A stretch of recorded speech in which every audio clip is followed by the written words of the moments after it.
Hi folks, it's Kieran here, and for today's video I've just got some clips from a little mini ramp session that I got at Adrenaline Alley probably a week or two ago now. I can't remember, it's been a while since I filmed it. I'm filming a lot of my intros and outros in my spare room at the moment. I keep forgetting to film them on site, and also at Adrenaline Alley, like, the sound is really dodgy, so like if you film any talking bits while you're there, they never come out good. So yeah. The idea with the session, kind of didn't know what to do when I got to Alley. It's a huge park, there's loads of things you can play around with, but the mini ramp was free and I wanted to try and get or practice my axle stalls a little bit more on that ramp. It's the biggest ramp that I'd done an axle stall on to that date, and that's kind of the size of the majority of mini ramps in my area. So I felt like if I could get them on that ramp, that'd be a really good sign that I'm making some progress with them. So yeah, so that was the plan for the little mini ramp session. I'll show you the clips and yeah, see what you think.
As you can see, I managed to get some good axle stalls. I also managed to get some backside 50 grinds, which, you know, I haven't tried to learn yet, but with a lot of these axle stalls, I'm going in at such a shallow angle that I am getting a little bit of a grind. Still not confident enough to say that I've learned how to do them. Like, I can't really do them intentionally. It's kind of the best way to put it. Sometimes I go to aim to get an axle stall and I just grind a little bit further than I have done before. The few times that I tried to get into it intentionally didn't really work out. So I definitely need to go out and like spend a session aiming to really learn how to do the backside 50-50 grinds. But you know, super stoked with the axle stalls I've got.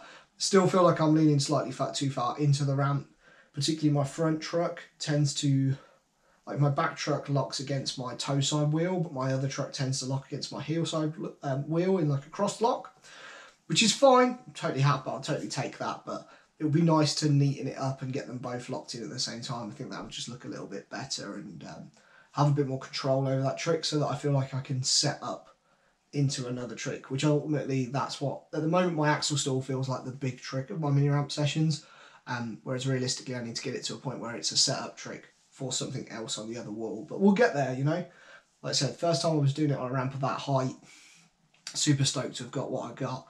I've left the edit quite raw. I've kind of left every effort, everything in that, just figured that's a good way of showing, you know, the progress and things like that. So hopefully you enjoyed watching it. The mini ramp at Adrenaline Alley is awesome, but it's kind of a weird one. It's height-wise, it's okay. It's not too big, obviously, but it's also very slippy. Like in the whole of Adrenaline Alley, the wood gets super, super slick. So it's quite a tricky one for learning new tricks on, because even if you get into it and get out of it, like, fine, it's very easy for your wheels to just sort of skid and slip around on. So I'm probably going to try and learn new mini ramp tricks elsewhere, and then take them to that ramp as I sort of go. But it definitely feels like a really nice step up ramp for my mini ramp trick. So yeah, that's all I've got for this video.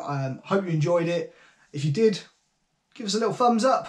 Always appreciate everyone who does that. Subscribe if you're new to the channel, and drop a comment down below. Let me know what mini ramp trick I should learn next. I feel like I'm getting to that point where I need to start playing around with some new mini ramp tricks, and I've got a few ideas, but it's always great to hear from you guys, see what you think, and yeah, you know, I'll go out there and give them a go. But yeah, until next time, folks, take care.